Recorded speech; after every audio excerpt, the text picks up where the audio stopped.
एक डॉक्टर को 15 वर्ष के एक बच्चे के बेहद ज़रूरी ऑपरेशन के लिए अस्पताल बुलाया गया। डॉक्टर जल्दी से अस्पताल पहुंचे और ऑपरेशन रूम की तरफ जाने लगे।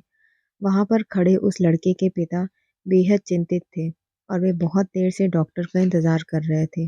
जैसे ही उस बच्चे के पिता ने डॉक्टर को देखा, तो वे बोले, "आपने आने में इतनी देर क्यों कर दी? क्या आपको पता नहीं कि मेरे बेटे की जान खतरे में है? आप लोग इतने गैर जिम्मेदार कैसे हो सकते हैं?" डॉक्टर ने कहा, "श्रीमान, मुझे माफ़ कर दीजिए, मैं अस्पताल में नहीं था और जैसे ही मुझे फ़ोन आया, मैंने जल्द से जल्द अस्पताल पहुंचने की कोशिश की है। कृपया आप शांत हो जाइए ताकि मैं आपके बेटे का इलाज कर सकूं।" लड़के के पिता ने कहा, "शांत हो जाऊं? क्या आपका बेटा यहाँ लेटा होता और मौत से लड़ रहा होता, तो आप शांत हो जाते?" डॉक्टर ने कहा, "मिट्टी से हम आए थे और हमें मिट्टी में ही मिल जाना है। डॉक्टर किसी के भी जीवन को लंबा नहीं कर सकते। श्रीमान, आप भगवान से अपने बेटे के लिए प्रार्थना कीजिए। हम अपनी पूरी कोशिश करेंगे कि आपके बेटे को कुछ ना हो।" लड़के के पिता ने मन ही मन कहा, "जब तक आप उस परिस्थिति से नहीं गुजरे हो, तब तक उसके बारे में उपदेश देना आसान है।"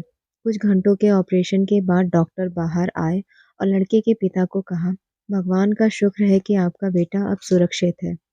आपको कुछ भी पूछना हो तो कृपया नर्स से पूछ लीजिएगा।" इतना कहकर डॉक्टर जल्दी से वहां से चले गए। लड़के के पिता ने पास में खड़ी नर्स से कहा, "कितने घमंडी डॉक्टर हैं। क्या वे कुछ मिनटों के लिए नहीं रुक सकते थे?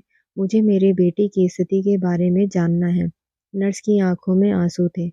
नर्स ने कहा, "कल डॉक्टर के बेटे का निधन हो गया था।